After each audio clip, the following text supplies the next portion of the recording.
ظہار جہلانہ رسم عرب میں جب شوہر اور بیوی کی لڑائی عروج پر پہنچ جاتی تو شوہر غصے میں بیوی کو ماں، بہن، بیٹی سے تشبیہ دے بیٹھتے، جیسے تو میرے اوپر ایسی ہے جیسے میری ماں کی پیٹھ، یعنی اب تو میرے اوپر حرام ہو چکی ہے۔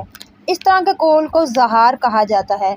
زمانہ جاہلیت میں یہ لفظ طلاق مغلظ سے بھی زیادہ سخت سمجھا جاتا تھا۔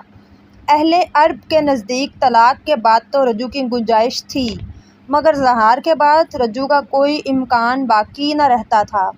حضرت اوس بن صامت مزاج کے ذرا سخت سے ایک دن بیوی سے لڑائی ہو گئی اور غصے میں آ کر ظہار کے الفاظ استعمال کر دیے، لیکن جب غصہ اترا تو سر پکڑ کر بیٹھ گئے۔ اب پچھتاوے کا کوئی فائدہ نہ تھا۔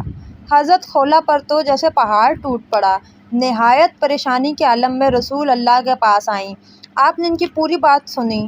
اس وقت تک اس خاص مسئلے کے متعلق حضرت پر کوئی وحی نازل نہ ہوئی تھی، اس لیے آپ نے قول مشہور کے موافق ان سے فرما دیا، میری رائے میں تم اپنے شوہر پر حرام ہو گئی۔ وہ یہ سن کر واویلا کرنے لگی کہ میری پوری جوانی اس شخص کی خدمت میں ختم ہو گئی، اب بڑھاپے میں اس نے مجھ سے یہ معاملہ کیا ہے، میں کہاں جاؤں؟ میرا اور میرے بچوں کا گزارا کیسے ہوگا؟ میرے شوہر نے طلاق کا تو نام بھی نہیں لیا، تو پھر مجھے طلاق کیسے ہو گئی؟ حضرت خولہ نے آبدیدہ ہوتے ہوئے اللہ تعالیٰ سے رحم کی التجا و فریاد کی۔ اللہ کے رسول نے ان کی حالت دیکھتے ہوئے فرمایا، دیکھو، تمہارے مسئلے سے متعلق مجھ پر ابھی تک کوئی حکم نازل نہیں ہوا ہے۔ وحی کا نزول حضرت خولہ کی حالت ان کے اندرونی دکھ اور فکر کی غمگساری کر رہی تھی۔ ان کی فریاد و نالہ جاری تھا، یا رسول اللہ، میں اپنے شوہر کی ماں کیسے بن سکتی ہوں؟